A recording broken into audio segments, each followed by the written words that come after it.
Back to attitude, though. Stanford did a study that 87.5% of our success is derived from our positive attitude.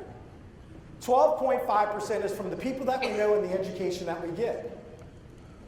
I hear speakers say all the time, and authors, attitude is everything. They're dead wrong. Attitude is the most important thing. Attitude is what drives cultures, what drives success within organizations. As I train companies around the country, it comes from the top, the leadership. I can tell when I walk into an organization just by the way they greet me, by the way they answer my questions, by the way they talk to me, I can tell the attitude of their leadership. I can tell the culture within what they have. Now, Webster states that attitude is the way we think or feel about someone or something. I think it's more than that. I think it's about being strong-minded. I think it's about being inspirational. I think it's about being responsible, dedicated, and disciplined on the success that you want to get.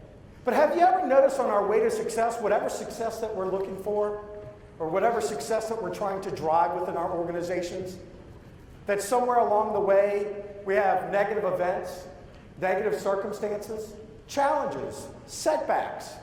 We have things that come arise, and sometimes we don't know how to handle them.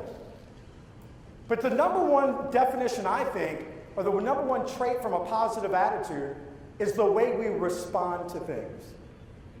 Charles Swindoll said it best. Life is 10% what happens and 90% how we respond to it.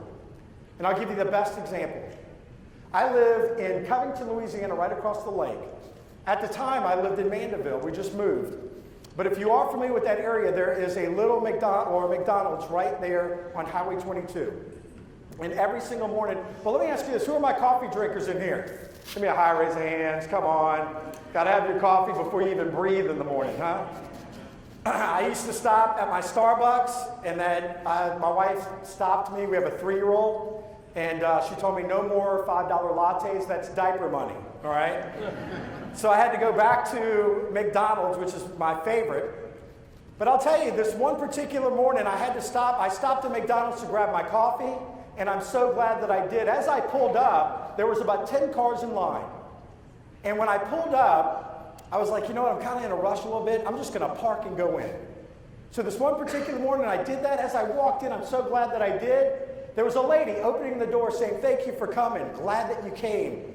Please come back. Can't wait to see you again. See you tomorrow. See you next week. Now, this is about 7 in the morning, and I'm walking in going, is this McDonald's or Ruth's Chris? I was very confused until I, grabbed my coffee. So what I actually did was I went and sat in the corner of the restaurant. That quick, this lady's attitude, her smile, changed my attitude, changed my smile. And so I sat in the corner and I watched her, and she's walking around the restaurant. She's talking to everybody and laughing and cutting up. And she finally gets to me. She says, hi, my name is Miss Janine. I said, hi, my name is Ryan. She said, Mr. Ryan, do you mind if I sweep underneath your table? I said, no, go right ahead. So I lift my legs up. And I said, you've got a great attitude today. What's going on? She said, God's got me on this great green earth and everything's going great. So just like that, I mean, my attitude. You ever hear smiles and attitudes are contagious? Absolutely. So I'm sitting there and she walks off and she's talking to everyone. So I decide that I walked up to her. My book had just come out right around this time. And I walked up to her and said, Miss Janine, do you like books? She goes, absolutely, Mr. Ryan, I love books. So I said, look, I have a book and I have a Get Off Your Attitude bracelet. I would love to give you one as a gift. Do you mind following me out to the car? I'll sign it for you, and I know you got to get back to work. She said, absolutely. So we walk out to the car, and I'm signing the book, and I'm talking to her, and I ask her again, why do you have such a wonderful attitude? What's going on? And I'll tell you, she gave me some answers that I wasn't ready for. First, she tells me that she left her husband after 20 years. He verbally, physically, and mentally abused her. But she's just started her new job. She opened up her first checking account and just bought herself a new car. And I'll tell you, I started to really tear up. I'll be honest with you. I was kind of going, oh my gosh. Well, then as I'm signing, I said, you know what, Mr. Janine, it was so great to meet you. I said, I wish I could take you with me, bottle you up, and bring you to all my presentations. I would love to share, what a positive attitude is. And she gave me 2 more answers that I wasn't ready for as well. We got to talking a little bit more, and she says, well, Mr. Ryan, I can't read, but I'll have someone read your book to me.